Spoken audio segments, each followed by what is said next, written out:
A millionaire was warned by a poor cleaning lady. Her true identity shocked everyone. Dear viewers of Golden Stories Heart Family, today I'm going to tell you the story of a millionaire who experienced great love 20 years ago but then left everything behind. But pay attention, someone from his past has returned and is now working as a cleaning staff member in his company. Sebastian doesn't know who she is. A big secret, an unexpected encounter, and truths hidden for years.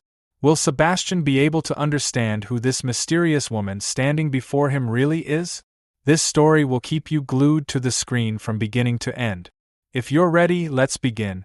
Dear viewers, before we get to our story, please let us know in the comments where you're watching us from and don't forget to rate the story from 1 to 10 at the end.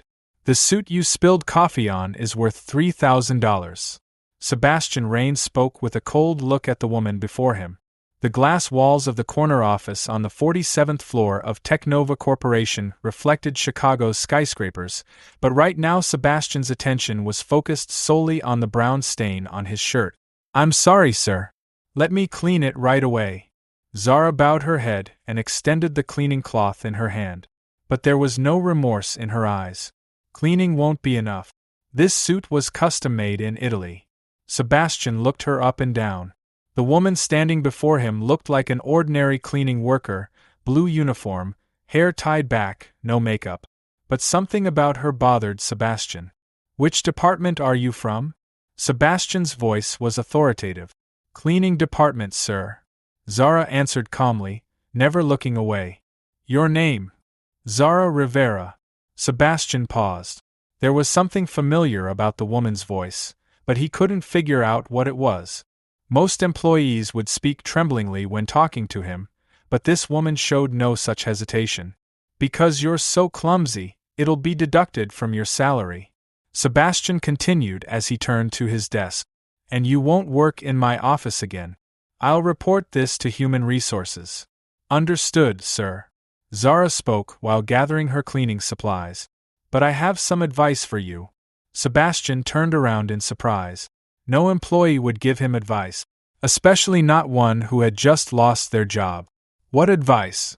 Zara approached him and lowered her voice. "Review the Meridian Holdings deal you're planning to sign this week."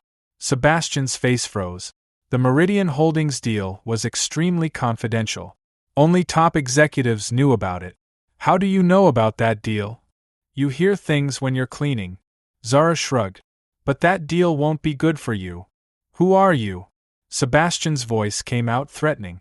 "What do you really do?" Zara smiled, but this smile wasn't friendly at all. "I told you. I'm just a cleaning worker. But sometimes people who clean see a lot of things." Sebastian approached her. "If you continue talking about these matters, you won't just lose your job, you'll also face serious trouble." "Threat noted, Mr. Reign." Zara picked up her bag. "But someday you'll thank me about that deal." Sebastian watched the woman in confusion. "Wait. How do you dash?" "Good day, Mr. Reign." Zara headed for the door. "And remember, be careful about Meridian Holdings." The door slammed shut and Sebastian was left there alone. Who could this woman be? How could a cleaning lady know about the company's most secret deal? Sebastian immediately called his secretary. "Jennifer, call the cleaning company. I want information about Zara Rivera." "Right away, sir." Sebastian went to the window and looked down at the Chicago street. There was something in that woman's gaze. Familiar but also dangerous. And what did she know about Meridian Holdings? The phone rang. "Mr. Reign, I spoke with the cleaning company. There's a strange situation." "What do you mean?" "They don't have an employee named Zara Rivera. The person who was supposed to work on your floor today was Maria Santos, but she called in sick." Sebastian's heart raced. "So who was that woman?" "We don't know, sir. But someone entered the building with a fake identity." Sebastian hung up and began to think. Whoever Zara Rivera was, she had deliberately encountered him. And her knowledge about Meridian Holdings couldn't be a coincidence. Sebastian opened his computer and reviewed the Meridian Holdings deal. It was a major partnership agreement they had been working on for 2 weeks. It was critical for Technova's future expansion plans. But why had that woman said he should be careful? Was there a problem with the deal? As Sebastian examined the files, his mind was still on that mysterious woman. Her tone of voice, her posture, the way she looked at him. She had acted as if she knew him. But Sebastian wouldn't know any cleaning worker that closely. And that smile, that cold, almost vengeful smile. A terrible possibility occurred to Sebastian. What if this woman was from Meridian Holdings? What if they had sent her to spy on them? He picked up his phone and called the security director. Marcus, we have an urgent situation. I want all security records about a woman named Zara Rivera who entered the building today. Right away, sir. How much time do you need? On my desk within an hour.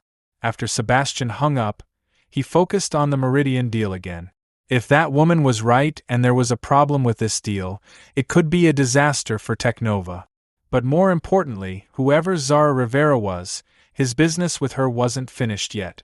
And Sebastian was determined to find out who this mysterious woman was and what she really wanted. Because those looks had disturbed Sebastian greatly. As if she had something personal against him. As Sebastian examined the security reports, he noticed his hands were trembling. The security cameras showed Zara Rivera entering the building at 7:30 a.m. But what was strange was that the woman had entered in cleaning uniform but left in civilian clothes. This isn't possible. Sebastian watched the footage on the monitor again. The woman seemed to have planned it beforehand. Security Director Marcus entered with a file in his hand. Mr. Reign, we've completed our investigation. Everything we could find about Zara Rivera is here. Sebastian opened the file and was surprised. There were only a few pages inside. This is all. Unfortunately, sir, no person with this name exists in Social Security record. No credit history, no address record, not even a phone subscription. Sebastian frowned. How is this possible? Either she's using a fake identity or… Marcus hesitated. Or what? Or that's not her real name. Sebastian closed the file. Whoever the woman was, she had deliberately approached him. And her knowledge about Meridian Holdings showed she wasn't an ordinary person. Meanwhile, Zara was sitting in a cafe a few blocks away from the Teknova building, where she could see Sebastian's office window. Teknova's financial reports were open on her laptop. Perfect. Zara murmured to herself. She had confused Sebastian. Now she would wait for him to investigate the Meridian deal. When Zara's phone rang, it was Rosa calling. Maya, how did it go? As planned. Sebastian is suspicious but hasn't figured anything out yet. Are you sure this is the right way? That man is very powerful. He could hurt you. Zara narrowed her eyes as she looked at the Teknova building. He already hurt me, Rosa. Now it's his turn. After hanging up, Zara continued researching Sebastian's past. The poor kid who left Pilsen 20 years ago was now the owner of a multi-million-dollar company. But what had been the price of his success? Meanwhile, Sebastian had begun examining the Meridian Holdings deal in detail. He was reviewing the 100-page documents one by one. At first glance, everything seemed normal. At lunch, Sebastian met with his partner and financial advisor Tom Bradley. Tom, what do you think about the Meridian deal? Tom was surprised. It's a great deal. Why are you asking? Someone told me I should be careful. Who told you that? Sebastian hesitated. If he told Tom about the cleaning lady story, he might think he was crazy. Just a feeling. Sebastian, this deal is critical for Teknova's future. We need Meridian's technology infrastructure. I know, but… But what? We've been pursuing this deal for 2 years. We can't give up now. When Sebastian returned to his office that evening, he found an unsigned envelope on his desk. A single paper came out. Check Meridian Holdings' financial reports from the last 6 months, especially their investments in China. Sebastian's heart raced. Was this note from Zara? But how could she have gotten into his office? He immediately began researching Meridian's financial report. After hours of work, he found concerning information about their Chinese investments. There were suspicious transactions involving Meridian's partners in China. At midnight, Sebastian was still researching. When his phone rang, it was an unknown number. Sebastian Reign. Did you like what you found? It was a woman's voice. Zara's voice. Is that you? How did you get my phone number? That's not what's important. What's important is that the Meridian deal will harm you. Sebastian stood up. Who are you? What do you want? For now, I just want to help you. Why? You don't even know me. Zara remained silent for a long time. Maybe I do know you. What do you mean? Tomorrow evening, let's meet at Lincoln Park Zoo. 7 o'clock. I'll explain everything to you. Wait. The line went dead and Sebastian was left holding the phone. This woman was definitely not ordinary, and she knew something about him. Sebastian typed Zara Rivera Chicago into his computer, but no results came up. Then he tried different combinations, but the woman seemed to have never existed. The next morning when Sebastian arrived at the office, Tom was waiting. Sebastian, if you have concerns about Meridian, we can cancel. Sebastian hesitated. Zara's warnings were on his mind. Let's wait one more day. We'll decide tomorrow. Tom was surprised but didn't object. Sebastian continued researching Meridian throughout the day. Every piece of information he found showed that Zara was right. As he went to Lincoln Park Zoo that evening, Sebastian's mind was confused. Whoever this woman was, she might have saved Technova from a major disaster. But why was she doing it? And why did she want to help him? While waiting at the zoo entrance, Sebastian searched for Zara. Would the woman come on time?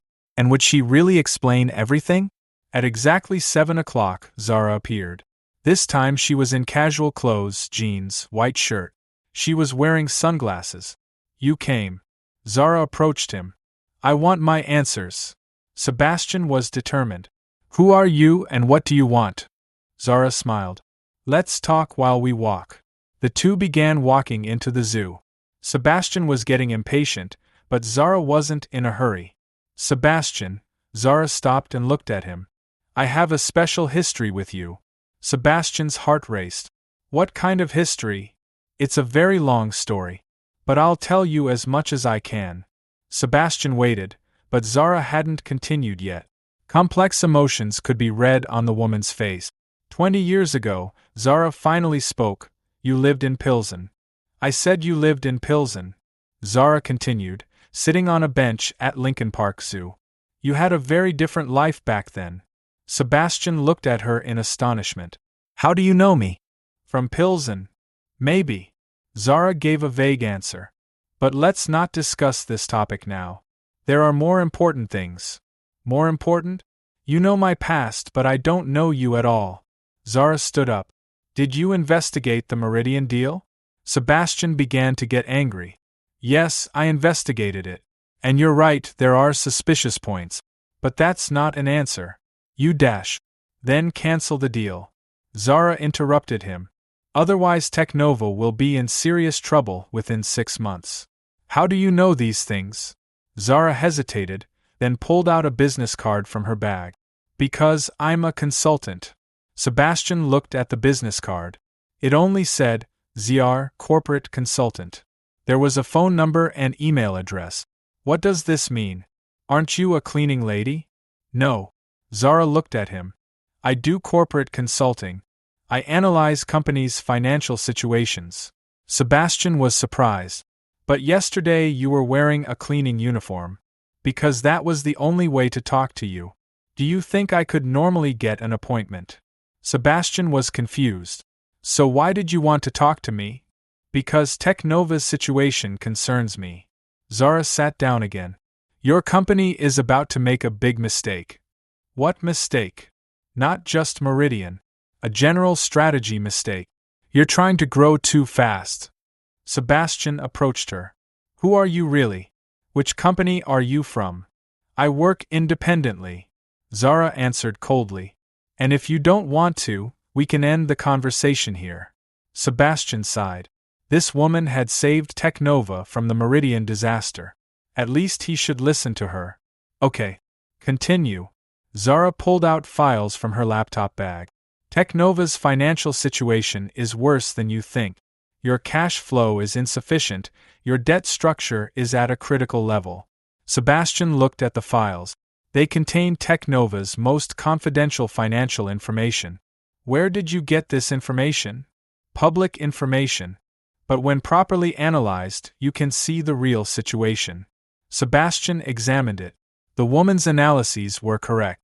Technova was indeed experiencing financial difficulties. So what's your solution? There are several options. Zara turned the pages. But the safest is to get external investment. From which investors? I can help you with this. Zara looked at him. But first we need to build trust. Sebastian hesitated. This woman had suddenly entered his life, saved his company, and now was offering consulting. It was developing too quickly. Why should I trust you? Because you have no other choice. Zara gathered the document. Technova will either get external investment within 6 months or close down. Sebastian didn't want to hear these things, but the woman seemed to be right. What's your consulting fee? Free for now. Zara stood up. But we'll talk when we're successful. Why are you working for free? Zara stopped and looked at him for a long time. Because this is personal for me too. What do you mean? I can't say yet. Zara took her bag. But when the time comes, you'll understand. Sebastian got up after her. Wait, can you at least tell me your real name? Zara Rivera is my real name. Zara smiled. Just not my full name. What's your full name? You'll learn that later. Zara began walking. Tomorrow morning I'll send you a business plan. If you cancel Meridian and implement my suggestions, Technova will be saved. Sebastian remained there, confused. Who was this woman? Why was she helping him? And what did she mean by personal? The next morning when Sebastian arrived at the office, there was a thick file in his email. It was from Zara. It contained a detailed rescue plan for Technova. The plan was truly professional. Financial analysis, risk assessment, investor profiles. Everything was in perfect detail. Sebastian called his secretary. Jennifer, can you do more detailed research about Zara Rivera? In what direction, sir? Educational background, companies she worked for, references. Right away, sir. At noon, Jennifer returned. Mr. Reign, I found very interesting information. What? Zara Rivera graduated with an MBA from University of Chicago. Summa cum laude. Sebastian was surprised. Are you serious? Yes, sir. And even more interesting, she worked at McKinsey and Amp Company for 3 years. Sebastian held his breath. McKinsey was the world's most prestigious consulting firm. When did she leave? 2 years ago. After that, it's unknown. Sebastian began calculating in his head.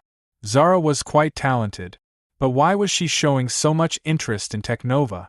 That evening Sebastian called Zara and suggested a meeting. They met at a restaurant. I researched your McKinsey background. Sebastian got straight to the point. Zara wasn't surprised. I was expecting that. Why did you leave McKinsey? Personal reasons. Zara gave a vague answer. And why are you interested in Technova? Zara didn't answer for a long time. Then she leaned toward Sebastian. Because Technova has a special meaning for me. What kind of meaning? I can't say yet. But you'll learn everything soon. Sebastian began to get angry. Enough of this mystery game. I want to know who you are. Zara stood up. Be patient, Sebastian. Some truths are revealed when the time comes. When? Very soon. Zara left money on the table. Did you cancel Meridian? Yes. I canceled it this morning. Good. Zara smiled. Then we successfully completed the first step of our plan. Our plan. Our plan to save Technova. Zara took her bag. Tomorrow I'll send you a list of potential investors. Sebastian watched her leave. Who was this woman and what did she really want? Do you think it's normal that Sebastian doesn't remember Maya after 20 years, or has he really forgotten? Write your thoughts in the comments. The next morning when Sebastian arrived at the office, there was an unexpected phone call. The caller was David Chun from McKinsey and Amp Company. Mr. Reign, I apologize for bothering you. I'm David Chun from McKinsey. Sebastian focused his attention. Yes, I'm listening. I want to talk to you about Zara Rivera. We understand you're planning to work with her. Sebastian was surprised. Where had they gotten this information? Yes, we're discussing consulting. Mr. Reign, Zara is an extremely talented consultant. But the way she left McKinsey was problematic. What do you mean? She had a personal conflict with a major client. She was accused of not acting in accordance with ethical rules. Sebastian frowned. What type of ethical violation? I can't give details, but I advise you to be careful. Zara can make very emotional decisions. After the line went dead, Sebastian began to think. Were there problems in Zara's past? Or was McKinsey trying to get her back? Meanwhile, Zara was sitting in a cafe in Chicago, working on her laptop. When her phone rang, it was Sebastian. David Chun from McKinsey called about you. Sebastian said directly. Zara stopped. What did he say? He claimed you committed ethical violations. Zara remained silent for a long time. Sebastian, can you speak with me face to face? Where? In front of the Art Institute. In an hour. When Sebastian arrived at the Art Institute, Zara was sitting on the steps. This time she was wearing more formal clothes, black suit, white shirt. David Chun lied to you. Zara got straight to the point. Is that so? Then what's the truth? Zara stood up. When I was working at McKinsey, I was consulting for a major company. That company's CEO was doing unethical things. What kind of things? Tax evasion, violating worker rights, environmental pollution. Zara hardened her voice. When I reported it, McKinsey tried to silence me. Sebastian was listening but wasn't sure. That client was McKinsey's biggest revenue source. Zara continued. When they tried to fire me from the company, I resigned myself. Do you have proof? Zara pulled out a USB from her bag. Everything is here. But I haven't shared it with anyone yet. Sebastian took the USB. Why? Because that company's CEO is very powerful. He could destroy me. Sebastian looked at Zara's face. The woman really seemed scared. What's the name of that company? I can't say for now. Zara approached him. But that's why I'm helping Technova. I want to do clean business. Sebastian put the USB in his pocket. Can I trust you? Test it. Zara looked at him. Examine the data on the USB. You'll understand if I'm lying or not. That evening Sebastian examined the USB at home. It contained McKinsey reports, email records, and financial document. Everything confirmed what Zara had said. The next day Sebastian called Zara again. I examined the USB. You're right. Thank you. So what do we do now? I'll make you a formal offer. Zara was serious. I want to be Technova's consultant. What are your terms? 6-month contract. Performance-based fee. If I can't save Technova, I won't take any money. Sebastian liked this offer.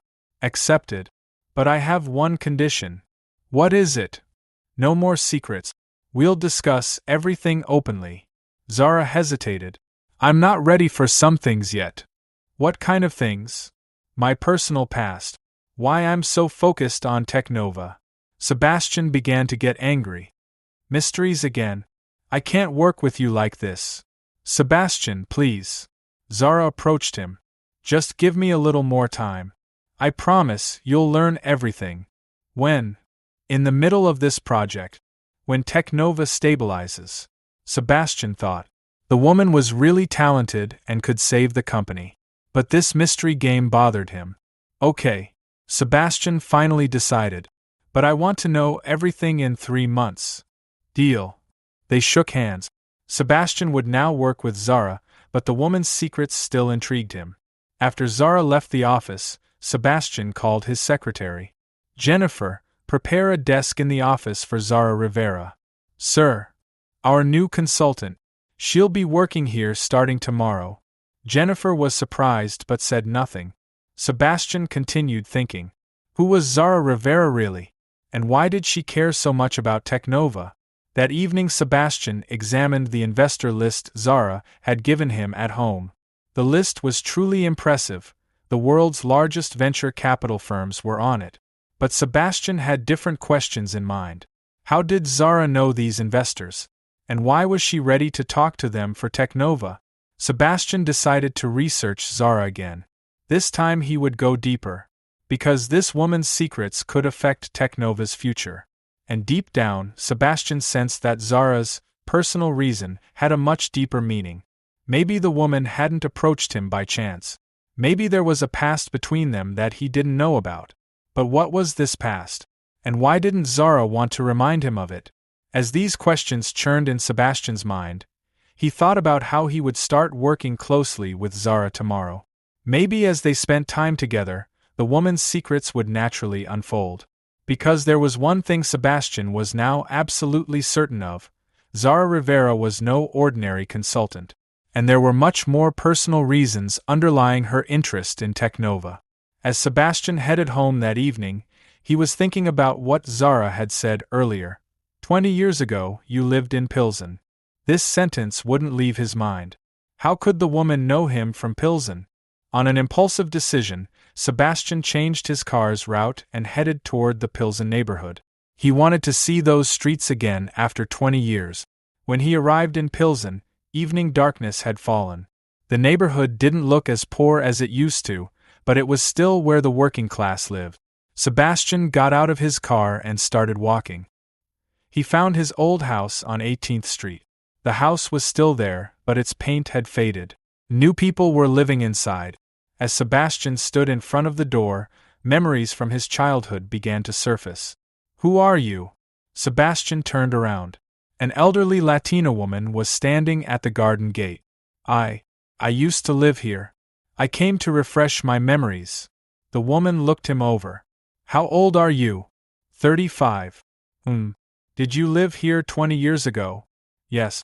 My name was Sebastian Castellanos back then." The woman's eyes widened. "Dios mío. Are you that Sebastian?" Sebastian was surprised. "Do you know me?" "Of course I know you. I'm Rosa Morales. I live at number 22. Rosa approached him. "You're Maya's Sebastian." Sebastian's heart raced. Maya Garcia. That beautiful girl. She was in love with you." Rosa's face changed. "But you left her." Sebastian was confused. Maya Garcia. This name sounded familiar, but he couldn't remember clearly. "Don't you remember Maya?" Rosa was surprised. "She lived in the blue house. Her mother's name was Carmen." Suddenly, blurry images appeared in Sebastian's mind. Blue house, Aunt Carmen, and a girl with hazel eyes. "Maya," Sebastian whispered. "Yes, I remember now. So where is she? What happened to her?" Rosa asked curiously. "I don't know." Sebastian was honest. "We haven't seen each other for 20 years. Rosa's face hardened. "Of course you haven't seen each other. You left her." "How did I leave her? I just went to college." "And you never came back?" "Maya waited for you for months." Rosa shook her head. "That poor girl." Sebastian wanted to learn more. "What happened to Maya? Does she still live here?" "No. She moved away years ago. After her mother's death." "Aunt Carmen died?" "Yes. Heart attack." Rosa sighed. "Maya was very young then. She was left alone." Sebastian began to feel guilty. Wasn't there anyone else with her? No one. That's why she had to move. There were debts on the house. Rosa looked at Sebastian accusingly. "If you had been there, maybe everything would have been different." As Sebastian drove home, his mind was filled with Maya. A girl with hazel eyes, sweet. But why didn't he remember leaving her? And what did Zara Rivera have to do with this? The next morning at the office, they started working with Zara. The woman was deeply analyzing Technova's financial situation. As Sebastian watched her, he was thinking about whether or not to ask her about Maya. "Sebastian," Zara raised her head from the documents. "Can we schedule meetings with potential investors?" "Sure. Are you available this week?" "Yes. But I want to ask you something first." Sebastian focused his attention. "What is it?" "About your past." Zara looked at him. "Who did you know in Pilsen?" Sebastian was surprised. "Why are you asking?" "I'm curious.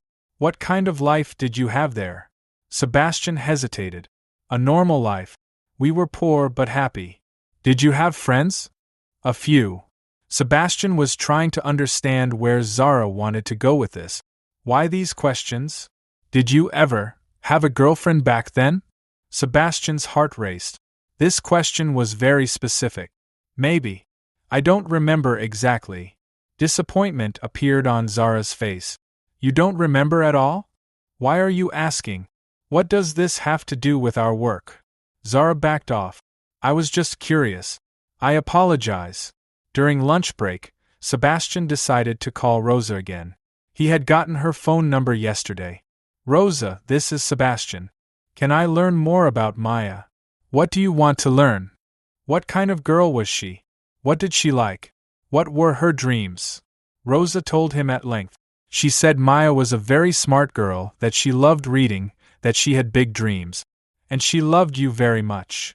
Rosa added. She always talked about you. She used to say, I'm going to marry Sebastian. Sebastian's heart began to ache. What had I told her? That you would come back when you got rich. That you would get married. Sebastian was shocked. Had he made such a promise? Why didn't he remember? That evening Sebastian worked late with Zara. The woman was preparing investor presentations. As Sebastian watched her, he began to notice things. Zara's hand movements, the way she frowned, her gaze when she was concentrated. These reminded him of something. Zara, Sebastian hesitated. Have you ever been to Pilsen? Zara stopped her hands. Why are you asking? Just curious. Are you also of Latino heritage? Yes. But does it matter? Sebastian continued to study her. Your last name is Rivera. Are you of Mexican heritage? Yes. Zara seemed uncomfortable. But let's focus on work now. That night at home, Sebastian was trying to remember Maya. What Rosa had told him was coming back piece by piece. Blue House, Aunt Carmen, and that sweet girl. Suddenly a striking possibility occurred to Sebastian. What if there was a connection between Zara Rivera and Maya Garcia? What if Zara knew Maya? The next morning Sebastian asked Zara directly. Have you ever heard the name Maya Garcia? Zara froze. The coffee cup in her hand began to tremble. Why are you asking? Because she was my old friend. And you seem to act like you know her. Zara remained silent for a long time. Then she looked at Sebastian and there was deep pain in her eyes. Yes, she said quietly. I know Maya Garcia. Sebastian held his breath. How do you know her? Because. Zara hesitated. Because she was my closest friend. Sebastian was surprised. You're Maya's friend? Yes. And she's very angry with you. Why? Zara stood up. Because you didn't keep the promise you made to her. And she suffered a lot because of it. Sebastian was confused. Where is Maya now? Can I talk to her? Zara looked at him for a long time. She's not ready yet. What do you mean not ready? She's very angry with you. But I can be a mediator. Sebastian got excited. Really? Will you let me talk to Maya? Yes, Zara smiled. But first you need to prove something. What do I need to prove? That you've changed. And that you're truly sorry. Sebastian went to Pilsen again that evening. He wanted to learn more about Maya. He had decided to find Rosa again and talk in more detail. When he knocked on Rosa's door, the elderly woman greeted him as if she had been expecting him. Sebastian, you came again. You're wondering about Maya, aren't you? Yes, Rosa. Please tell me everything about her. Rosa invited him inside. In the small living room, there were old photographs on the walls. Sebastian's attention was caught by one, a young girl and boy, smiling together. Is this Maya? Sebastian approached the photograph. Yes. And that's you too. Rosa smiled. You were 18. It was Maya's birthday.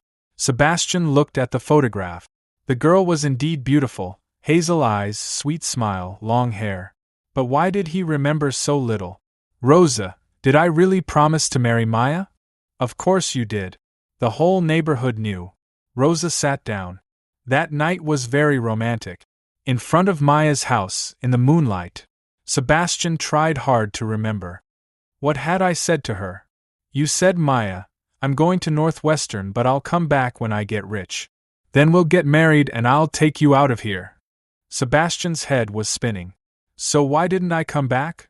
Rosa's face hardened. Because you forgot her. You had a new life, rich friends. But I was in love with her, wasn't I? You were back then. Maya was very much in love with you too. She always talked about you.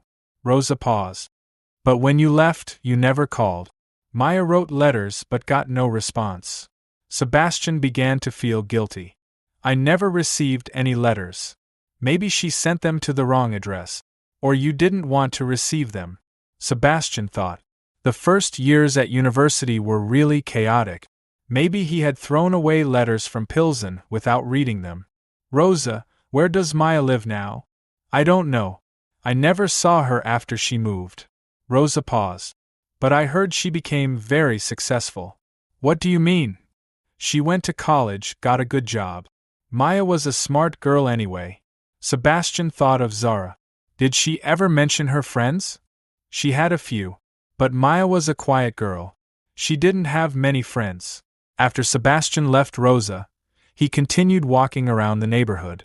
Carlos's old grocery store was still open. Carlos. Sebastian went inside. Dios mío. Who are you? Wait. Carlos squinted his eyes. Sebastian? Sebastian Castellanos. Yes, it's me. You've changed so much, hombre. You look like rich people now. Carlos hugged him. How long has it been since we saw each other? 20 years. Aye. Very long time. Carlos examined him. You're looking for Maya, aren't you? Sebastian was surprised. How did you know? Because everyone knows your story. That beautiful love story. Carlos smiled. And how that sweet girl waited for you. Carlos, who were Maya's friends. Do you know any? Carlos thought. There was a girl. What was her name? Zara or Sarah? Ah yes, Zara. She was Maya's closest friend. Sebastian's heart raced. Did you say Zara? Yes. She was a very smart girl too. A few years younger than Maya, but very mature. Do you know this Zara? Of course. She was from the Rivera family. They were poor too, but proud people. Carlos smiled. Zara always protected Maya. When Maya cried, Zara would get angry. Sebastian was shocked. Zara Rivera. She lived in Pilsen back then. And she was Maya's closest friend. Carlos, where is this Zara now? I don't know. She moved like Maya. But the two girls were always together. After Sebastian left Carlos, his head was in complete chaos. Zara Rivera wasn't just Maya's friend. She was also from Pilsen. And now she was working next to Sebastian. This couldn't be a coincidence. Sebastian immediately called Zara. We need to meet. Urgent. What happened, Sebastian? I know the Rivera family. You lived in Pilsen. Zara remained silent for a long time. Where should we meet? Millennium Park. In half an hour. When Sebastian arrived at Millennium Park, Zara was already there. This time she looked different, worried, tense. You deceived me. Sebastian accused directly. You're not just Maya's friend. You also lived in Pilsen. Zara bowed her head. Yes. Why did you lie? Because it's a complicated situation. Sebastian approached her. Enough. I want the truth now. Who are you to Maya? Zara looked at him and there were tears in her eyes. I'm Maya's sister. Sebastian was surprised. Sister? Stepsister. My mother married Carmen when I was little. Zara gathered her voice. Maya was like an older sister to me. The puzzle pieces in Sebastian's head began to fall into place. Are you this angry because you love her? Yes. Maya loved you so much. She suffered so much after you left. Where is she now? Zara hesitated. Far away. But she's not ready to talk to you. Why isn't she ready? Because she's very angry with you. And... Zara stopped. And what? And she's trying to protect her heart. She doesn't want to be hurt again. Sebastian took Zara's hand. I don't want to hurt her. I just want to apologize. Zara looked at him. Really? Yes. And maybe we can go back to the old days. Zara shook her head. It's not that easy, Sebastian. Maya has changed a lot. How has she changed? She became strong. She became independent. She doesn't need anyone anymore. Sebastian began to respect Maya more when he heard these words. I'm starting to respect her. How can you respect her without ever seeing her? Because she became successful. And because you defend her. You're a good person, Zara. That means she was raised well too. Zara smiled. Maya is truly a special person. Can I see her again? Zara thought for a long time. Maybe. But first you need to learn to trust me. How? Successfully complete the Technova project. Do what you promised me. Then maybe Maya will trust you. Sebastian was determined. I'll do it. I'll do whatever it takes. Zara looked at him and displayed a real smile for the first time. Then let's begin. The following week Sebastian and Zara were working at an intense pace. They were making final preparations for Technova's investor presentations. As Sebastian watched Zara, he saw how talented she was. This analysis is perfect. Sebastian was looking at the financial reports Zara had prepared. You're really good at this. Zara raised her head. Thank you. Maya used to praise me like that too. When will you see her? This weekend. I'll tell her about you. Sebastian got excited. Really? What will you say? That you've changed. And that you're truly sorry. That evening at home, as Sebastian was thinking about Maya, he examined the old photograph Zara had given him. In the photo, there was another girl next to Maya, younger, but equally beautiful. This must be Zara. Sebastian examined the photograph closely. She really does look like Maya. The next day at the office, while working with Zara, Sebastian showed her the photograph. This is you, isn't it? Sebastian pointed to the young girl in the photograph. Zara looked at the photograph and trembled. Yes, this is me. You look a lot like Maya. They always said that. Zara gave back the photograph. People used to think we were sisters. Sebastian continued to study Zara. Actually, the woman looked a lot like Maya. Same eye color, same facial features. Zara, how old is Maya now? 33, Zara answered. How old are you? Zara hesitated. I'm also 33. Sebastian was surprised. You're the same age? But aren't you her stepsister? Yes, but we were born in the same year. Sebastian's head began to get confused. This is a very strange coincidence. Zara seemed uncomfortable. Sometimes it happens like that. At lunch, Sebastian met with Tom. Tom, I'm going to ask you something strange. If two people are the same age and look very similar to each other. What do you mean? Nothing. I was just thinking. But doubts were beginning to grow in Sebastian's mind. Zara's resemblance to Maya, being the same age, and her deep knowledge about Maya. That evening Sebastian worked late with Zara. The woman was writing something on the computer. When Sebastian approached her, he saw a file on the screen that said, Maya Garcia, Personal Notes. What is this? Sebastian asked. Zara quickly closed the file. Nothing. Notes about Maya. What kind of notes? About what I'm going to tell you. Sebastian began to suspect. Zara, you're very close to Maya. Of course I'm close. She's like my sister. No, there's more than that. Sebastian looked at her. You don't just love her like a sister. Zara stood up. What do you mean? You speak for her. You make decisions for her. You know her feelings. Because I know her very well. Or. Sebastian stopped. A very crazy idea had occurred to him. Or you are Maya. Zara froze. What? What are you saying? You're Maya Garcia, aren't you? Sebastian approached her. This explains the whole mystery. You're talking nonsense. I'm Zara Rivera. No. Sebastian now had something he was certain of. Rivera is your mother's maiden name. Garcia is your father's surname. Zara began to back away. Sebastian, you're wrong. Being the same age, looking alike, knowing everything about Maya. Sebastian raised his hands in the air. Because you are Maya. No, Yes. Sebastian approached her even more. You're Maya Garcia. And you've been lying to me for years. Zara felt her eyes filling up. Sebastian. Why? Sebastian's voice was filled with anger and pain. Why did you play this game? Zara remained silent for a long time. Then she looked at Sebastian, and it seemed like she had nothing left to hide. Yes. Zara whispered. I'm Maya. Sebastian felt like he had been struck by lightning. You're Maya. Yes. I'm Maya Garcia. And you're my Sebastian. Sebastian approached her. Now he could see much more clearly, those hazel eyes, that familiar smile, that tone of voice. Maya. Sebastian pronounced her name. Is it really you? Maya nodded and tears began to flow down her cheeks. Yes, it's me.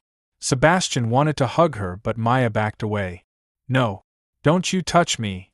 Maya, You left me. Maya's voice was filled with anger. 20 years. You made me wait for 20 years. Sebastian looked at her with guilt. I didn't know. I didn't remember. You didn't remember? Maya laughed, but it was a painful laugh. You told me you loved me. You said we would get married. Maya, please, Dad. And then you left. You changed your phone number. You didn't answer my letters. Maya was crying now. I waited for you for months. Sebastian's heart was breaking. Maya, I'm sorry. I'm truly sorry. Sorry? Maya looked at him. You're 20 years too late, Sebastian. I know, but I'm here now. I want to make it up to you. Maya shook her head. It's too late. That Maya is gone. But you're here. You're Maya. No. I'm a different person now. I'm strong, independent. I don't need you. Sebastian tried to approach her. But I need you. No. Maya raised her hand. You're just feeling nostalgic. But this isn't real. Maya, please. Give me a chance. Maya took her bag. I'm leaving. Wait. Where are you going? Away. Away from you. Maya walked toward the door. Maya, stop. Sebastian ran after her. Please, let's talk. Maya turned and looked at him one last time. There was only pain in her eyes now. Sebastian, if you really love me, leave me alone. But no. This time I'm making the decision. And my decision is to stay away from you. Maya left through the door and Sebastian was left alone there. After years, he had found Maya, but he had lost her again. And this time the fault was entirely his. Was Maya right to do this? Is it justified to take revenge after 20 years, or should she have forgiven Sebastian? Let's discuss in the comments who's right. Sebastian couldn't sleep at all that night. Maya's angry face, her tears, her scream, "You left me," wouldn't leave his mind. When he went to the office the next morning, Maya's desk was empty. The woman hadn't come. Sebastian called his secretary. Jennifer, is there any news from Zara Rivera? I mean Maya Garcia? No, sir. I haven't seen her since yesterday evening. Sebastian tried to call Maya, but her phone was off. He sent emails but got no response. The woman had completely disappeared. That evening Sebastian went to Pilsen again. He would find Rosa and try to learn where Maya might be. Rosa, have you seen Maya? No, Mijo. Why are you asking? Sebastian told everything. That Maya was actually Zara Rivera, that she had been living with a fake identity for years, and the fight they had last night. Rosa was surprised. Maya was here? And you didn't recognize her? I didn't recognize her. She had changed a lot. Of course she changed. 20 years passed. Rosa sighed. How much that poor girl suffered. Rosa, tell me what happened during that period. Why don't I remember her? Rosa invited Sebastian inside. Sit down, Mijo. I'll tell you everything. Rosa started talking while preparing coffee. When you went to Northwestern, you were very determined. You used to say, I'll make Maya rich, I'll take her out of here. Sebastian was listening. So what happened then? For the first few months Maya was writing letters to you. But no response was coming. Rosa was sad. Maya started to worry a lot. I never received any letters. Maybe the dorm address was wrong. Or, Rosa hesitated. Or you didn't want to receive them. Sebastian put his head in his hands. Possible. I was very confused at that time. I was trying to get used to the new lifestyle. Maya was pregnant during that period. Sebastian froze. What did you say? Pregnant? But she couldn't tell you because she couldn't reach you. Sebastian was shocked. Maya was pregnant? Yes. And she was very young, scared. She was afraid to tell her mother. Sebastian's world was shaking. What happened to the child? Rosa remained silent for a long time. I don't know.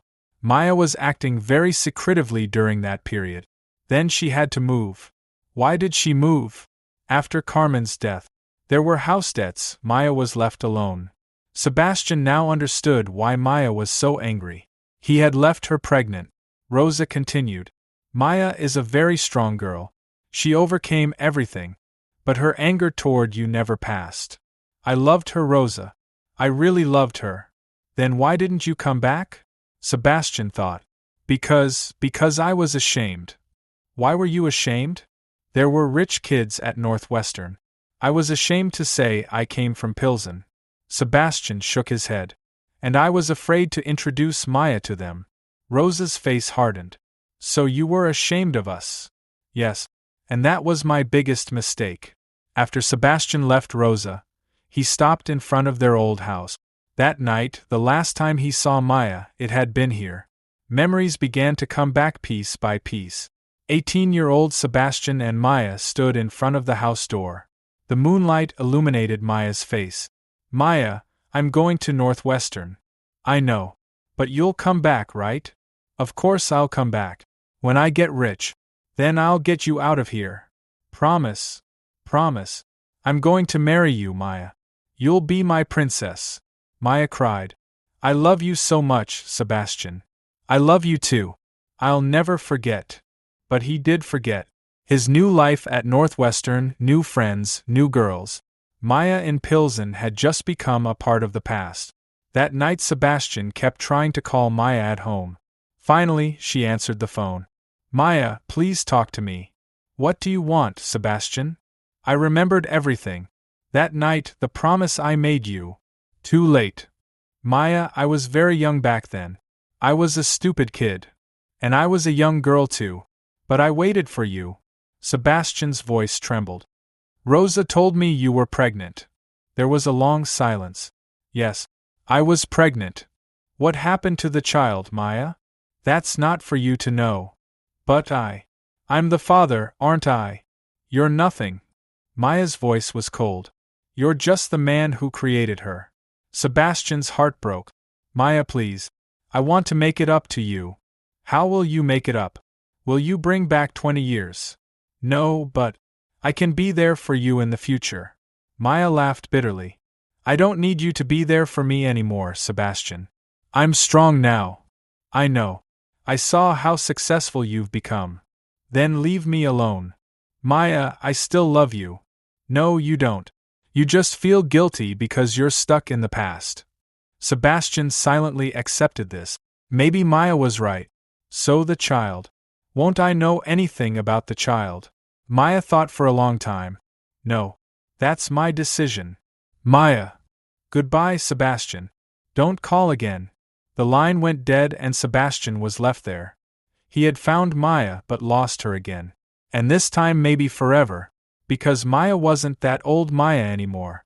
She was a strong, independent woman. And she didn't need Sebastian.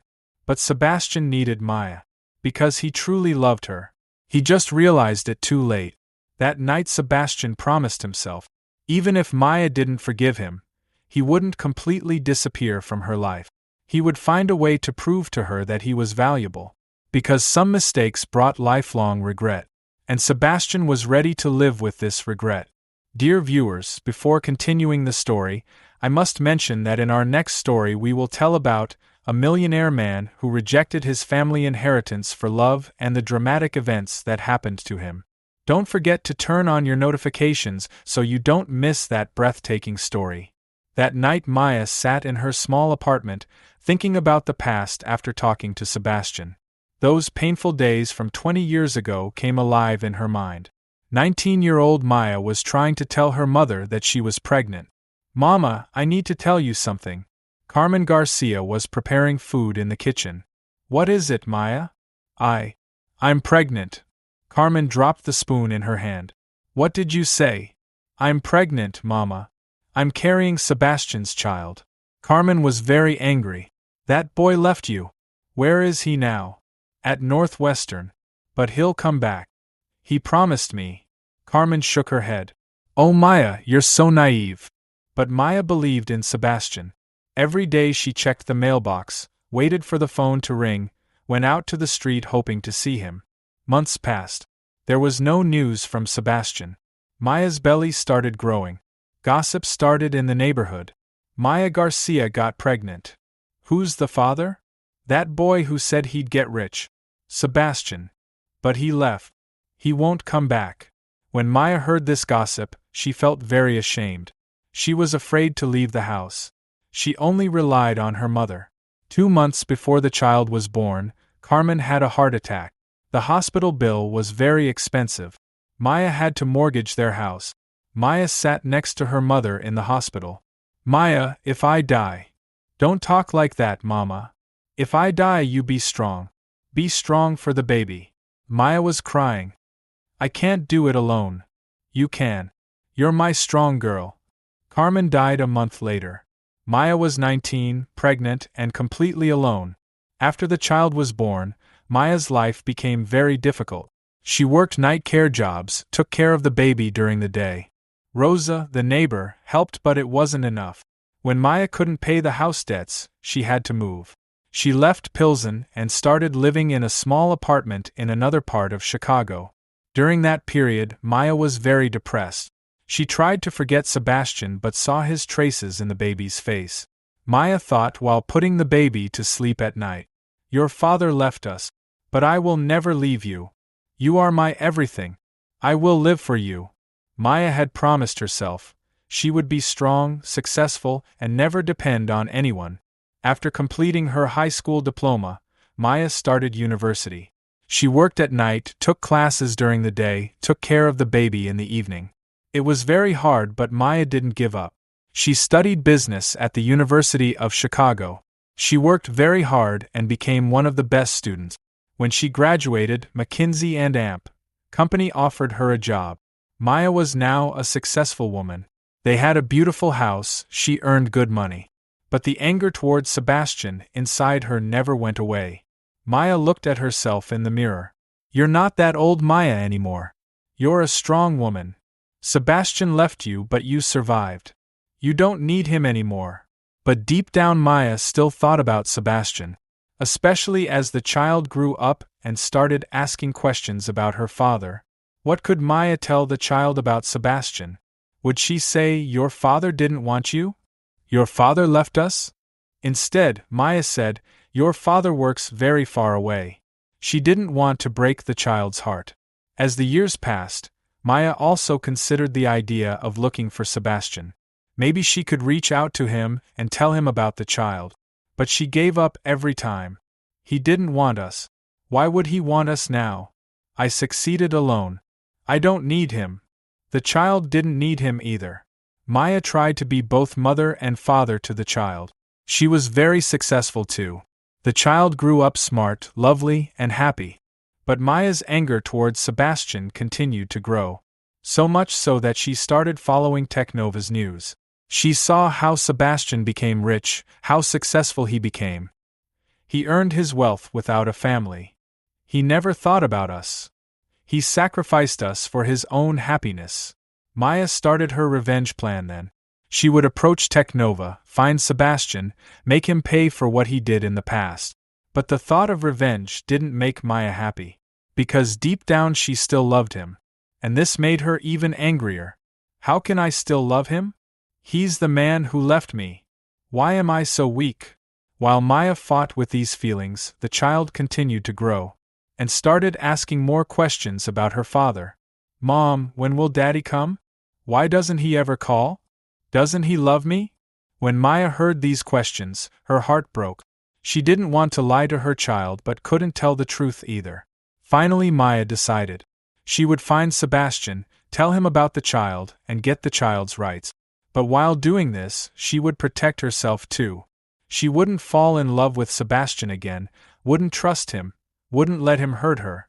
Maya wasn't that old naive girl anymore.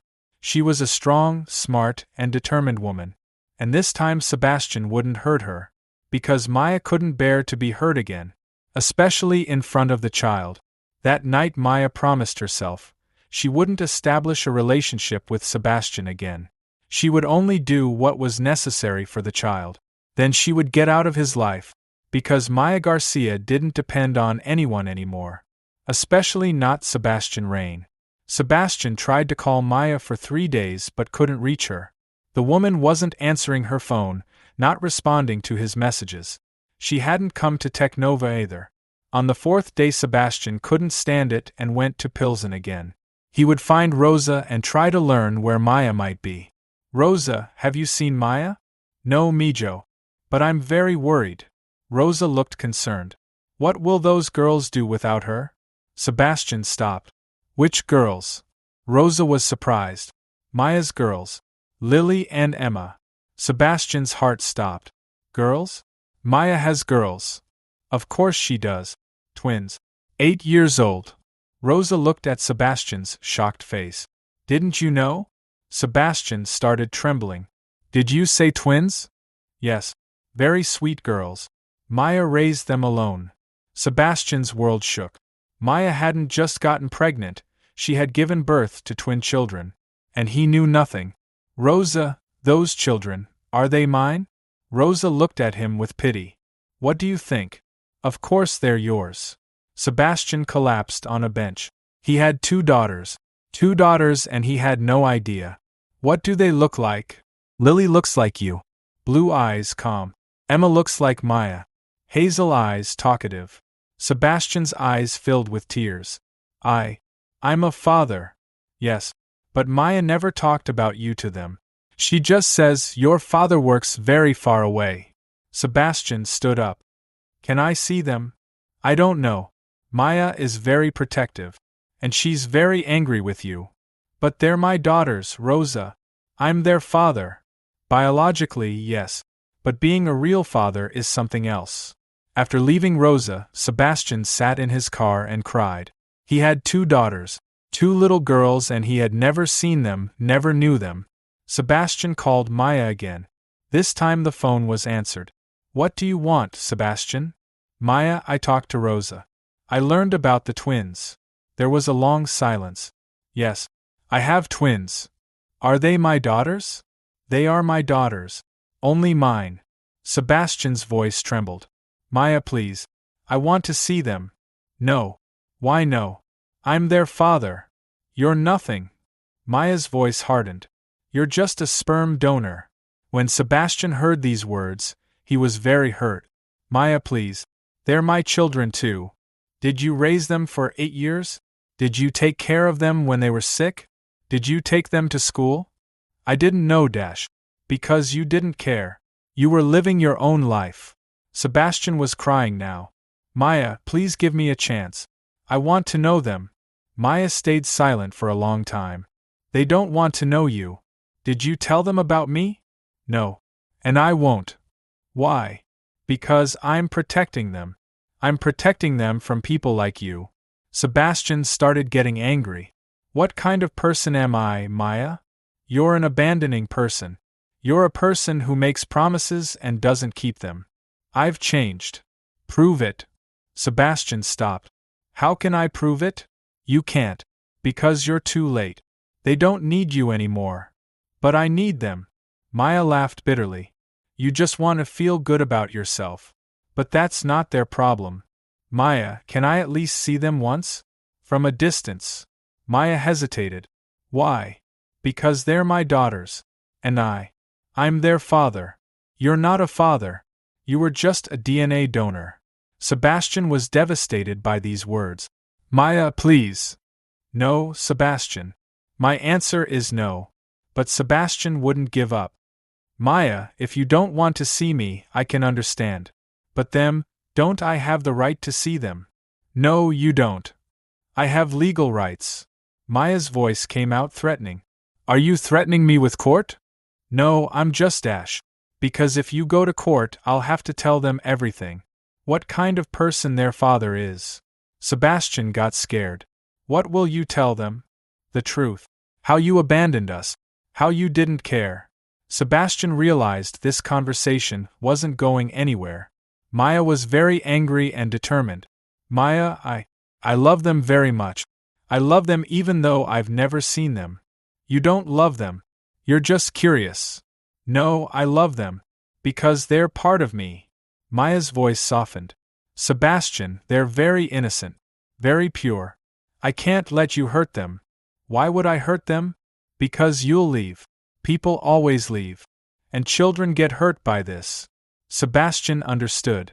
Maya wasn't just angry, she was also afraid. Maya, I won't leave. Everyone says that. I'm different. No, you're not. You said the same things 20 years ago. Sebastian stayed silent. Maya was right. Maya, what do I need to do for you to trust me? Nothing. Because I will never trust you. What about them? Can they trust me? Maya thought for a long time. They're still very young. They know very little about their father. What do they know? That he works very far away. And that he loves them. Sebastian was surprised. You told them I love them? Because I didn't want to hurt them. But this isn't an excuse for you. Sebastian became hopeful. Maya, if you told them I love them, this doesn't change anything. But maybe with small steps. No. Maya, please. Even seeing them from a distance would be enough. I wonder how they look. After a long silence, Maya answered. Tomorrow at 3 p.m. they'll be at Lincoln Park. At the playground. Sebastian's heart raced. Really? But you won't approach them. You'll just watch from a distance. Okay. I promise. And if you approach them, you'll never be able to see them again. I understand. Sebastian. Yes. If you hurt them, I'll destroy you. The line went dead and Sebastian was left there, with mixed feelings of excitement and fear. Tomorrow he would see his daughters. For the first time. Sebastian arrived at Lincoln Park at 2:30 the next day. His heart was beating so fast he had trouble breathing. He would see his daughters for the first time. He sat on a bench near the playground and waited. At exactly 3 p.m., Maya appeared. Next to her were two little girls, one looked like Maya, the other. Sebastian held his breath. The other girl looked like him. Blue eyes, light hair, her posture. It was like looking at his own childhood photo. The twins ran and dove into the playground. Maya watched them from the bench. Sebastian couldn't take his eyes off his daughters. Lily, the girl who looked like Sebastian, was calmer and more thoughtful. She was reading a book. Emma looked like Maya and was very active, playing with other children. As Sebastian watched them, his eyes filled with tears. These were his daughters. His daughters, and he had never seen them until now. An hour later, Maya gathered her daughters and they left. Sebastian stayed there alone, feeling both happy and devastated. That evening Sebastian called Maya. I saw them. I know. I noticed you. Maya, they're perfect. Yes, they are. Sebastian's voice trembled. Lily looks so much like me. Yes. That's why sometimes I can't look at her. Maya, please. Let's get a DNA test. Why? Aren't you already sure? I'm sure, but I want to know officially.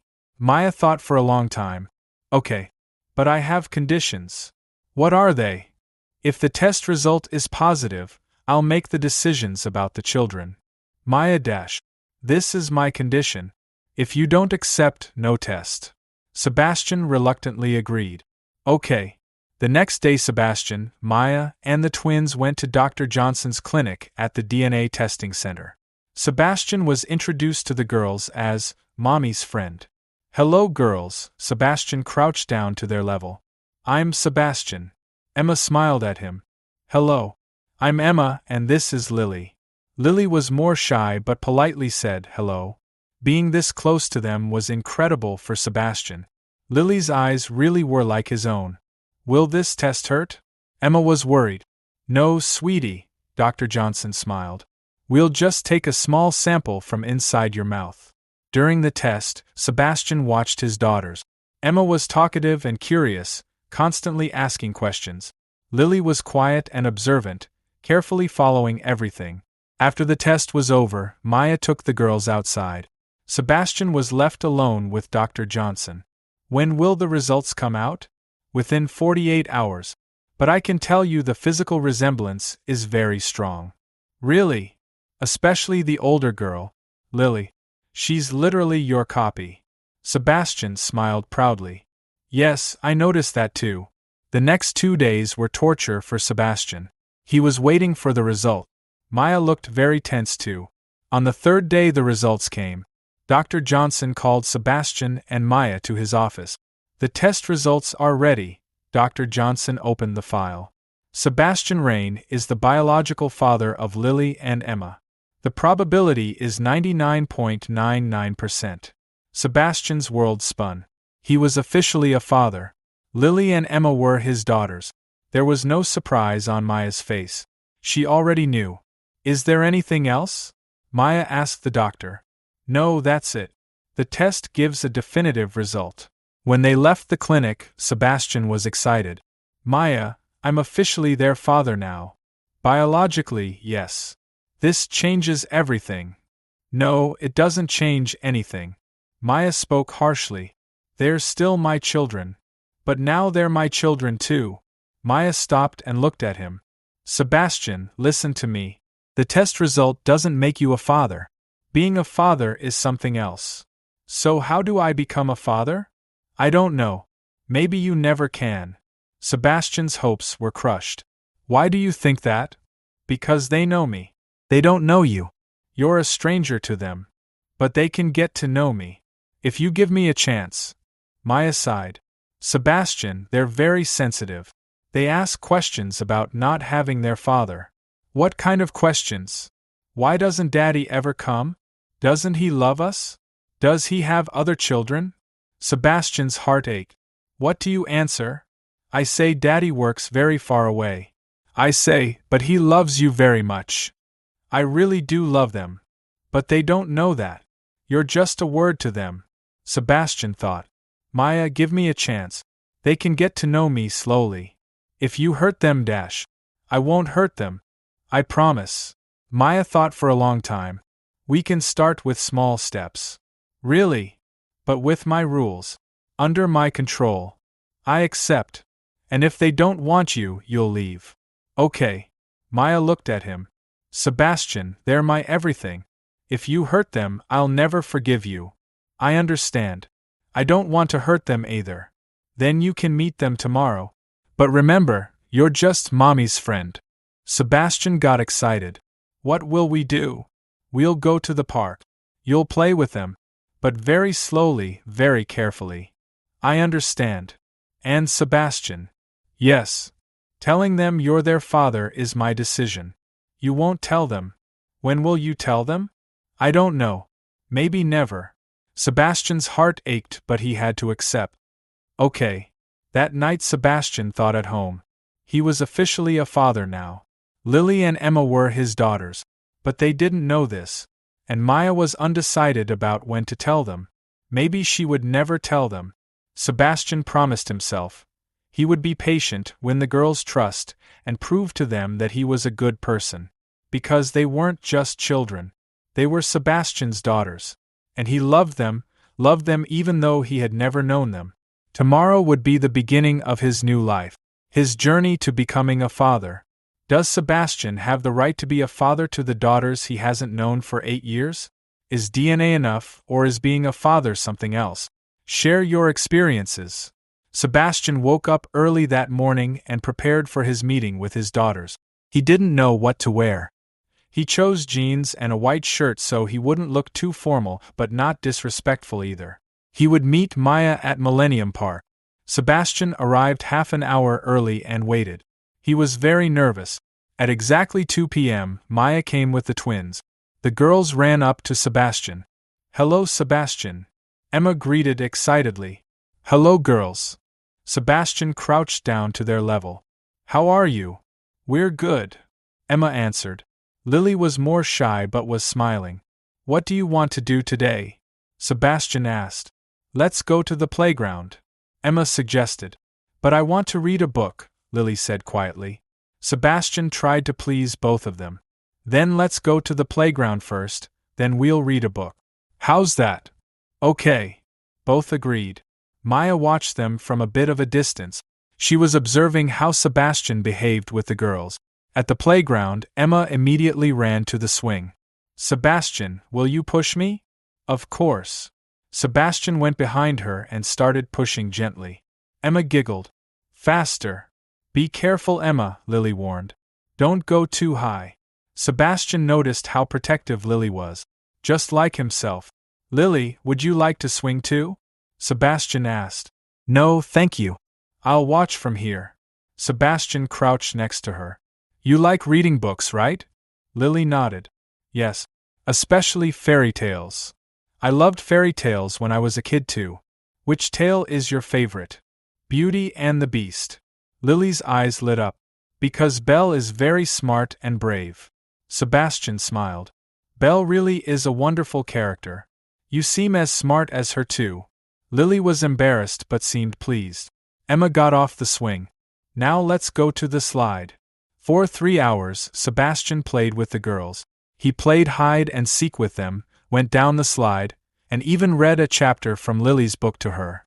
The girls had loved Sebastian very much. Emma constantly held his hand, while Lily asked him questions about her book. Sebastian, Emma asked curiously, where do you live? In the city center, in a big building. Our house is small but warm, Emma said proudly. I'm sure you have a very beautiful home. Lily asked quietly. Sebastian, do you have children? Sebastian's heart tightened. He looked at Maya. Maya shook her head, meaning no. No, I don't have children. Sebastian had to lie. Don't you ever want any? Emma looked curiously. I do. I want them very much. Sebastian was honest. I'd like to have a smart and sweet daughter like you. Emma smiled. I could be your daughter. Sebastian's eyes filled with tears. That would be wonderful. Maya intervened. Girls, it's time to go home. Right now. Emma was disappointed. Yes. Sebastian has work to do too. The girls hugged Sebastian. Will you come again? Emma asked. If your mother allows it, I'd love to. Please, Mom. Emma pleaded with Maya. Maya hesitated. We'll see. After Sebastian said goodbye to the girls, he was alone with Maya. How was it? Sebastian asked. Good. Maya reluctantly admitted. You got along well with them. They're wonderful, Maya. So smart, sweet. Yes, they are. Emma is so cheerful and open. Lily is thoughtful and intelligent. Maya smiled. Emma is like me, Lily is like you. I noticed. Lily's calm demeanor. Yes. She's very observant. She notices everything. Sebastian worried. Did Lily suspect anything? No, not yet. But we need to be very careful. Maya, they're amazing children. You've become a perfect mother. Maya was surprised. She wasn't expecting such praise. Thank you. Really. Raising such wonderful children all by yourself. It wasn't easy. Maya confessed. I'm sure. But you succeeded. And I'm very proud. Maya looked at him. Proud. Yes. They're my daughters and you've raised them perfectly. Maya's eyes filled with tears. No one had said that to her in years. Sebastian. Yes. You behaved well today. You got along beautifully with them. Really? Yes. Maybe we can meet again. Sebastian's face lit up. Really? But slowly. And with my rules. Of course. Any condition is acceptable. Maya thought. Once a week. At the park. Just a few hours. Perfect. And don't forget, you're still just a friend. I understand. Maya started walking. Sebastian. Yes. They loved you very much. Especially Emma. Sebastian's heart filled. I love them very much too. This means greater responsibility not to hurt them. I know. I'll never hurt them. Maya stopped. I hope you're right. That evening Sebastian thought at home. Today was the most beautiful day of his life. The time spent with his daughters was perfect. Emma's joy, Lily's intelligence, both of their innocence. They were truly perfect. And Maya was also a wonderful mother. Sebastian's respect for her had increased even more. Maybe, just maybe, they could be a family. A real family. But Sebastian shouldn't rush. He needed to gain Maya's trust. And the girls too. This would be a long process. But Sebastian was ready. Because he had finally found what he was looking for. His family. Lily and Emma. His daughters. And maybe one day Maya too. Maya could be his too. But for now this was a dream. The reality was seeing the girls once a week. And Sebastian was grateful for that. For the following 6 weeks, Sebastian, Maya and the twins met every week. With each meeting, Sebastian grew closer to the girls and tried to gain Maya's trust. At the third meeting, Emma got sick. Sebastian offered to take her to the hospital. No need, Maya refused. I'll handle it. But I want to help, Sebastian insisted. Why? Sebastian hesitated. He couldn't tell the truth. Because Emma is my friend. Friends help each other. Maya saw Sebastian's sincerity. Okay. But you have to wait at the hospital. At the hospital, Sebastian waited for hours. Emma only had the flu, but Sebastian was very worried. Lily was also worried and sat next to Sebastian. Sebastian, Lily asked quietly. Emma will be okay, won't she? Of course she'll be okay. She's a very strong girl. I hate it when she's sick. Sebastian held Lily's hand. Me too. But the doctor will help her. That night when Emma recovered, Sebastian was very relieved. Maya noticed this. You were really worried, Maya told Sebastian. Yes. Emma is a very special girl. They both are special. I know. You're a lucky mother. Maya looked at Sebastian for a long time. You really care about them, don't you? I care very much. After this incident, Maya began to trust Sebastian a little more. At the 5th meeting, Sebastian did a secret project with the girls. He bought new books for Lily and colored pencils for Emma. But without telling Maya. This is our secret, Sebastian whispered to them. The girls got very excited. Lily especially loved the new books. Sebastian, how do you find such beautiful books? Lily asked. Because I used to love reading books too. Just like you. Really? Yes. And as I get to know you, I see more similarities between us. Lily smiled. I think so too. When Maya learned about the gifts, she got angry. Sebastian, you don't need to buy them gifts. But I wanted to give them. Why? Because I want to make them happy. Happiness can't be bought with money. I know. But these are just small gestures. Maya sighed. Sebastian, they're already getting attached to you. With gifts, they'll get even more attached. Is that a bad thing? If you abandon them later, it's a very bad thing. Sebastian understood Maya's concerns. Maya, I won't abandon them. Are you sure? I'm absolutely sure. At the 6th meeting, Lily asked Sebastian an important question. Sebastian, why have you never married? Sebastian was surprised. How do you know I haven't married? You don't have a ring on your finger. And you always come alone. Sebastian once again saw how observant Lily was. I couldn't find the right person. What kind of person are you looking for? Sebastian looked at Maya. A smart, strong, beautiful woman. And one who loves children. My mom is like that too, Emma interjected. She's very smart and beautiful. Yes, your mother is truly a special woman. Maya blushed when she heard these words. That evening Maya asked Sebastian, why are you looking for a woman who loves children? Because children are important. If someone doesn't love children, they're not suitable for me. Do you really want children? Sebastian decided to be honest. Yes, I want them very much. Actually discovering that I have children is my biggest dream. Maya's heart raced. Why? Because family is very important. And I've been alone for years. Loneliness is hard. Yes. But since I started spending time with Lily and Emma, I understand what I've been missing. Maya listened quietly. Maya, Sebastian continued. You've become a wonderful mother. And they're wonderful children. Being part of such a family. This would be the greatest gift. Maya's eyes filled with tears. Sebastian. I know it's too early. But I really love you. All three of you. Maya remained silent for a long time. Then she spoke. Sebastian, I'm very scared. Why? Because the girls are getting attached to you.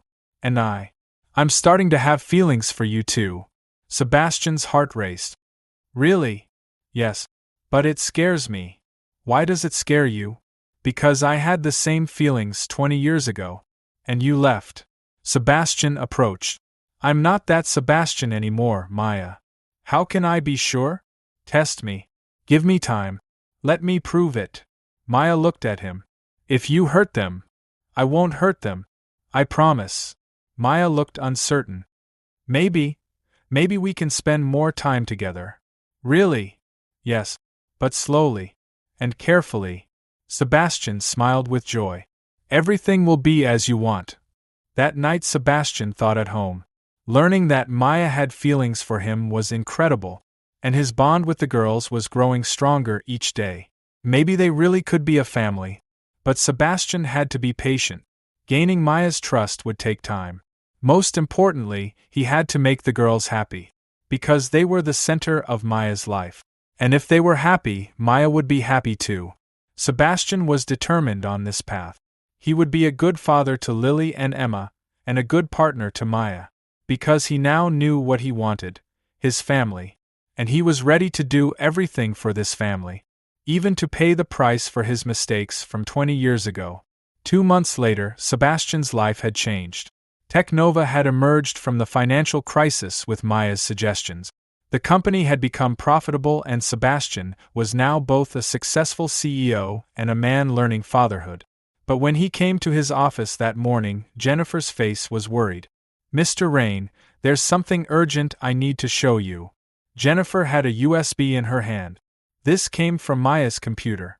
She forgot and left it last night. Sebastian took the USB. What's in it? You need to look. Sebastian plugged the USB into his computer. There were shocking files inside. Sebastian Revenge Plan, Technova Takeover Strategy, Custody Rights Documentation. Sebastian opened the first file. There were Maya's detailed notes. Target: destroy Sebastian Reign. Stage 1. Infiltrate Technova. Stage 2. Gain his trust. Stage 3. Control the company. Stage 4. Get custody of children. Stage 5. Destroy Sebastian. Sebastian's world shook. Maya didn't love him.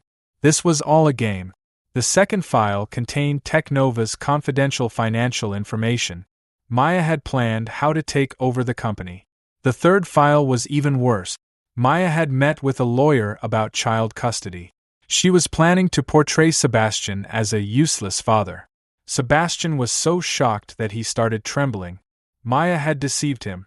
Everything was a lie. When Maya came to the office that morning, Sebastian was waiting for her. Good morning, Sebastian. Maya acted as if everything was normal. Maya, we need to talk. Sure. About Technova's new project. Sebastian held out the USB. About this. When Maya saw the USB, her color drained. This is mine. Yes. Your revenge plan. Sebastian angrily stood up. Everything was a lie, wasn't it? Maya remained silent. You don't love me. You want to steal Technova. And you're using the children against me. Sebastian, No. Sebastian shouted. Enough. You've been lying for years. Maya stood up. You abandoned me too. 20 years ago. Is this revenge for that? Yes. Maya had nothing left to hide. This is your punishment. Sebastian was amazed. Maya, I was a child back then. And I was a child too. A pregnant child. But taking revenge this way, you ruined my life. Maya started crying. I waited for you for years. And I apologized. I tried to prove that I had changed. Lies. You're still the same selfish person. Sebastian approached. Maya, what about the girls? They love you. They're my children. You can never take them. I'm their father too. No. You're just a sperm donor. Maya's words were cruel. Sebastian was deeply hurt. Maya, they're happy. Why are you ruining this? Because you don't deserve them. Let them decide. Let them say whether they want to be with me. Maya panicked. No. You won't tell them the truth. Why? Because your lies will be exposed. Because it will hurt them. Sebastian stopped. Maya was right. Telling the girls the truth could destroy them. So what will we do? Sebastian asked. You'll leave them alone. Never. Then I'll go to court. And I'll tell the jury what kind of father you are. Sebastian was afraid. What will you tell them? That you neglected them for 8 years. That you didn't give money. That you didn't care. But I didn't know. The court won't care about that. It only sees the results. Sebastian was helpless. Maya was right. He had no chance of winning in court. Maya, please. They're happy. They love me. Temporary. You'll abandon them anyway. No, I won't. You will. Because that's your nature. Sebastian approached her. Maya, I love you. Maya laughed bitterly. Lies. You don't love anyone. I do. Both you and the girls. Then why did you wait 20 years? Sebastian couldn't answer. Maya took her bag. That's why. You only love yourself. Maya, wait. No, Sebastian. This time I'm leaving. What about the girls? I'll take them and go far away. Sebastian panicked. Where? Away from you. Very far away. Maya, please. They love it here. They have friends. They'll make new friends. What about me? I've gotten used to them. Maya turned and looked at him. You lived without them for 20 years. You can live another 20 years. Sebastian collapsed. Maya, I can't live without them anymore. You'll learn. Maya walked toward the door. Maya! Sebastian shouted after her. At least let me say goodbye to them. Maya stopped. No. A clean break is better. They'll look for me. I'll tell them you died. Sebastian was shocked. What? Car accident. Sudden. Painless. Maya, that's so cruel. You were cruel to me too. Maya left through the door and Sebastian was left there alone. He had lost everything. Maya, the girls, his family. And worst of all, he knew it was his own fault. The mistake he made 20 years ago was now destroying him. Sebastian collapsed at his desk and cried. For the first time, he thought he would have a real family. But Maya's revenge plan had ruined everything. Lily and Emma. He would never see them again. And they would think their father was dead. This was the greatest punishment Sebastian could receive. Sebastian didn't go to the office for 3 days. He sat at home thinking about Maya's revenge plan. He was trying to accept the reality of losing the girls. On the 4th day, his door was knocked. It was Rosa. Sebastian, I've been looking for you. Rosa, what are you doing here? Maya took the girls and left. Do you know where she went? Sebastian invited her in. I don't know. And maybe it's better this way. Why do you think that? Sebastian told her everything. Maya's revenge plan, her 20-year anger, using the girls against him. Rosa listened and nodded. Oh, Sebastian. Maya was very hurt. I know. And I deserve this. No, you don't deserve it. Rosa looked at him directly. You were young back then. You made mistakes. But you don't deserve this revenge. Sebastian was surprised. Aren't you on Maya's side? I love you both. But Maya is doing wrong. How is it wrong? She's using the children as weapons. That's wrong. Sebastian stood up. But I really hurt them, Rosa. I wasn't there for 20 years. Because you didn't know. Now you know and you've changed. Maya doesn't think so. Rosa sighed. Maya suffered a lot. She forgot how to trust. So what can I do? Prove it to her. Prove that you've really changed. How? She's not here anymore. Rosa smiled. Don't give up. True love doesn't give up. After Rosa left, Sebastian started thinking. Maybe Rosa was right. Maybe he shouldn't give up. Sebastian hired a private detective. He had to find out where Maya had gone. A week later, the detective brought the result. Maya and the girls were living in Denver. Maya had found a new job, the girls had started at a new school. Sebastian immediately went to Denver. He found Maya's house but didn't go inside. He just wanted to see the girls. At school dismissal, he saw them. Emma was quieter now, Lily looked sad. Sebastian's heart broke. That evening he waited in front of Maya's house. Maya saw him when she returned from work. "What are you doing here?" "I came to see the girls." "No. Go away." "Maya, they look unhappy." "They'll get used to it." Sebastian approached her. "Maya, please let's talk." "There's nothing to talk about." "There is. A lot." Maya hesitated. 5 minutes. Just 5 minutes. They sat in a nearby cafe. "Maya, I understand everything." "What do you understand?" "Why you're so angry at me. Why you took revenge." Maya listened quietly. "And I deserve this. I abandoned you 20 years ago. I left you pregnant. This is unforgivable. At least you admit it." "But Maya, one thing has changed."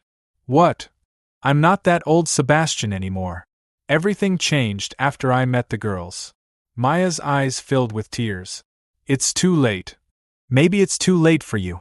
But not for them." "What do you mean?" Sebastian leaned forward. "They're unhappy, Maya. I saw them. Emma is no longer the cheerful girl she used to be. Lily is sad. They'll get used to it." "What if they don't? What if they wonder about me?" Maya remained silent. "Maya, I don't expect you to forgive me. But don't punish them." "I'm not punishing them." "You are. You separated them from someone they love." Maya started crying. I'm trying to protect them." "From me?" "Yes. You'll abandon them." Sebastian reached out his hand. "Maya, look at me." Maya looked at him. "I will never abandon those girls. Never. I love them more than my life." But what?" "You abandoned me." Sebastian understood. Maya wasn't just protecting the girls. She was protecting herself too. "Maya, I love you too." "Lies." "Truth. I loved you 20 years ago too. But back then I was too cowardly. Too selfish." Maya's tears increased. "I'm different now, Maya. I know what I want now. I want you. All 3 of you." "Are you sure?" "I'm absolutely sure. Sell Technova, take the money, hurt me.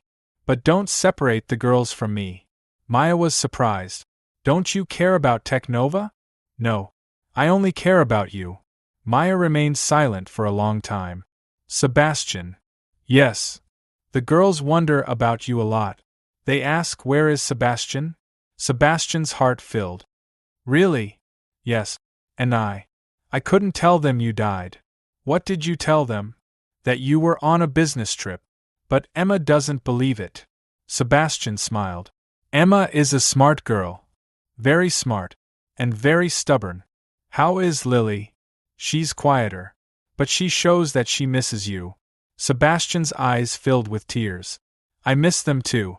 I miss them every second." Maya looked at him. "Sebastian, if we come back." "Yes." "Won't you make mistakes this time?" "Never. I promise." "And will you forgive me? For my revenge?" Sebastian was surprised. "Are you apologizing to me?" "Yes. I used the girls against you. That was wrong."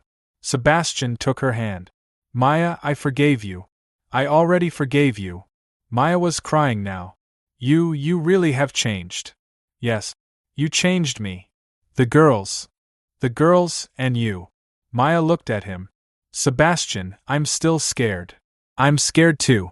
But let's be scared together." Maya smiled. Maybe we can try." "Really?" "Yes. But very slowly. And no lies this time."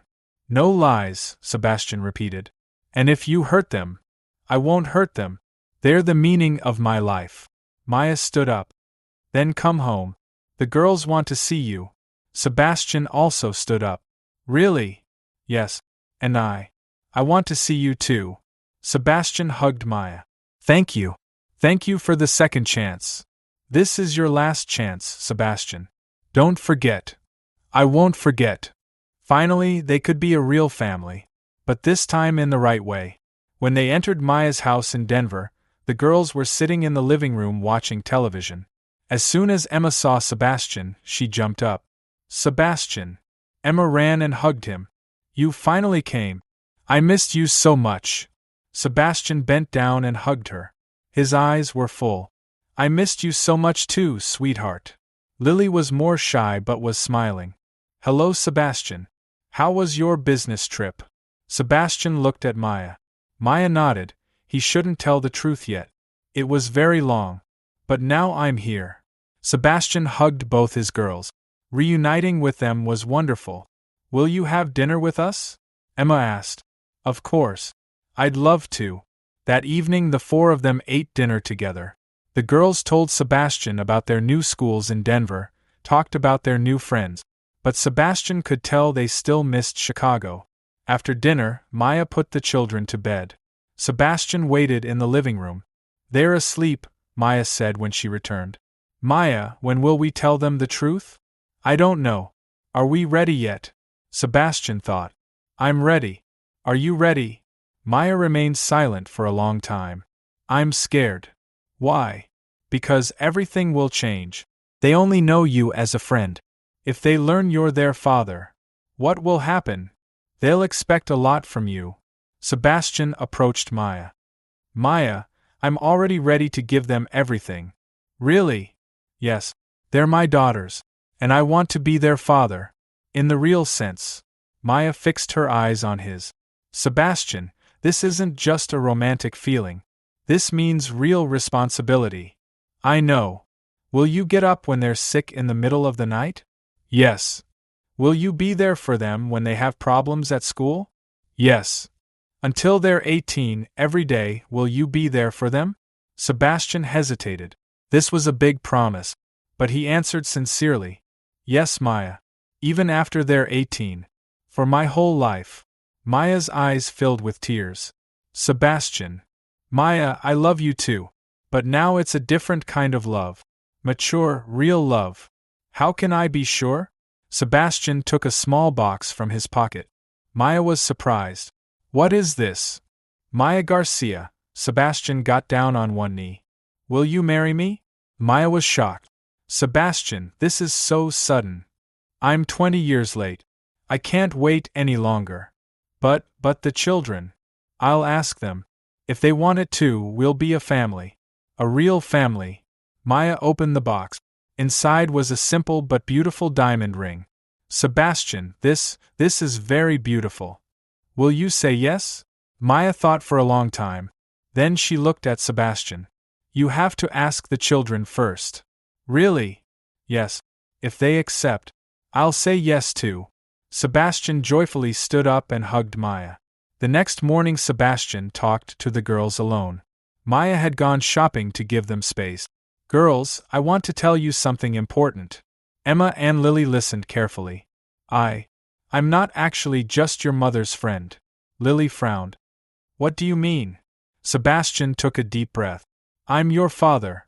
The twin girls looked at each other in amazement. Are you our father? Emma whispered. Yes, I'm your father. And I love you very much. Lily was thoughtful. But Mom said Dad was working far away.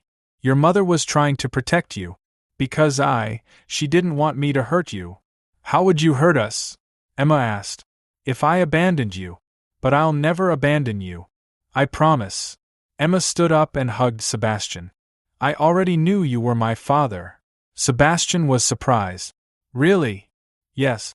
Because you love me like Lily. And Lily looks a lot like you. Lily also approached. I was suspicious too. But I wasn't sure. Sebastian hugged them both. So how do you feel about learning I'm your father? Happy. Emma said excitedly. I'm happy too, Lily smiled. Now we have a real family.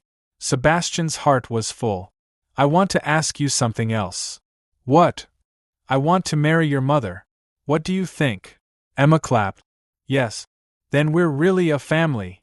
Lily was thoughtful. Does Mom love you too? Yes, she loves me. Then okay, Lily decided. When Maya came home, 3 people were waiting for her. Mom! Emma ran. Sebastian is our father and he's going to marry you. Maya looked at Sebastian. You told them? Yes. And they're very happy. Lily hugged her mother. Mom, now we'll have a real family. Maya started crying. Tears of happiness. Yes, sweetheart. We'll have a real family. 6 months later, Sebastian and Maya married in a small ceremony in Chicago. Lily and Emma were bridesmaids. Rosa was also at the ceremony and was very happy. When they returned from their honeymoon, Sebastian began to manage Technova jointly with Maya. Maya was now working for family, not revenge. The girls were very happy in their new home. Sebastian had become a real father, getting up in the middle of the night, helping with homework, taking them to school. A year later, Maya became pregnant for the second time. This time Sebastian was by her side at every checkup. "It will be different this time," Maya told Sebastian. "Yes. This time I'm here. And you'll never leave." "I'll never leave." When Lily and Emma's little sibling was born, they were very excited. Sebastian had become the father of 4 children. One evening Maya asked Sebastian, "Do you ever regret it?" "Why would I regret it?" "Because your life has completely changed. You can't just think about yourself anymore." Sebastian looked at his family. Lily was reading a book, Emma was playing with her baby sibling, Maya was watching them with a smile. "No," Sebastian answered. "This is the most beautiful period of my life." "Are you sure?" "I'm absolutely sure. Because now I know what I want." "What do you want?" Sebastian hugged Maya. "You. Just you." And Sebastian really was happy. After 20 years, he was finally home. His real home,